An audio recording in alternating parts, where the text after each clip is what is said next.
What's up mga koy? Sama na puta. Pero nasapot ko. Wala na ko kasabot sa mga pangitabo diri sa Pinas. Astang gubutan ning administrasyon na ni Puyagaba. Astang luhuyan na nato mga Pinoy. Labi na tong mga marginalized family and less fortunate. Grabe ning gobyernohan ni. Imbis mangitag pamaagi para masolusyonan ang krisis sa atong nasod, pagmahal og pagtaas sa mga palitunon, pero lahi man ang ilang ginapukusan. Yati abaya.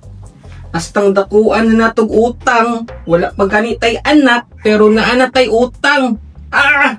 Di ko mosugot, di jud ko mosugot.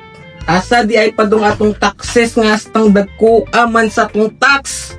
Makasapot kaayo. Hahays, bantay lang jud mo karong 2028. Muboto na jud ko kay wala jud ba ako'y boto-boto. My first and last vote kay si Noynoy Aquino. The succeeding elections kay wala na jud. Pero this 2028 I will vote again. We will vote together for the future of our country, for the future of the Republic of the Philippines. Char. Bitaw, honestly, makakaulaw kayo atong administrasyon karon. Daghan kayo drama ug ang nagsuffer kay kita mga Pilipino. Wala na jud ni na mao. Busa, manawagan ko sa kong tanang estudyante nga unta, palihog lang, gamitay inyong boto sa tama. Please, elect politicians who are capable, have credentials and wisdom about the law, and most of all, are sincere in rendering their service to the Filipino people. Ug dili kay gamiton lang nila ang ilang posisyon for their self-interest. Bantog ayaw mong pasagad hatag sa inyong boto. Tatagbaw gani mong study sa inyong lessons, nya magpasagad nun mong boto. Ay, makasapot mo. Ayaw ko ninyo pasaputa. Jabanta mo ron.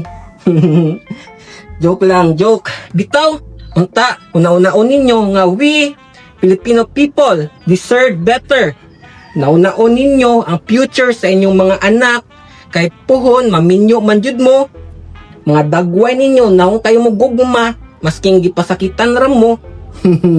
Hala, padayon sa inyong pagka-martyr. Bitaw mga koys, para makuha aning mga kalagot o aligot-gut nato sa tong nasod karon, tara, ubanikon ninyo together with my effortless group nga si Alfred og Cassius diri sa Villa Amparo Garden Beach Resort, Samal Island. Ang naganahan ako diri mga koys no kay ang ilang entrance fee nga 450 pesos since overnight man me kay consumable siya into foods. Kumbaga, murag wala na mo'y entrance fee kay kaning 450 pesos nga entrance fee kay mauna na ang ibayad ninyo sa inyong foods. Or if nalapas man sa 450 pesos ang foods nga gi-order nimo, at least gamay na lang imong idagdag. Aside ani mga koys kaning mga kubo nila or cottage kay libre ra ni. Diba sa laing beach resort kay na ay bayad pero diri libre ra. Morning naka-goods diri. And mga buutan pud kayo ilang mga crew and staff diri mga koys. Sulit kayo ang ilang service og aside sa beach napud sila swimming pool diri. So pwede ra jud ka mamili. Very ka nice and relaxing jud diri mga koys. Napud sila kayak og jet ski diri nga pwede ra ninyo rintahan. So tan-awa na lang ninyo ang video mga koys kung unsa ka nice diri. Og pwede ra jud kay kadre mag-imot-imot mga koys no, muhilak. Og ayaw ikulong imong sarili sa iyang mga saad nga bakak.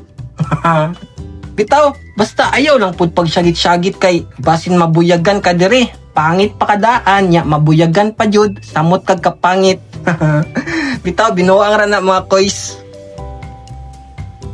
Tan-awa ra gud naon sa kanindot dire mga koys oh. Hangin tapos kalmado lang kayo ang palibot. Perfect kayo for relaxing. Pero kay gutom naman, order sa tag foods. Syempre, dili na to ni kalimtan mga koys, mukaon jud ta kay para kusgan ba, hinigbiyaan. Naunsa.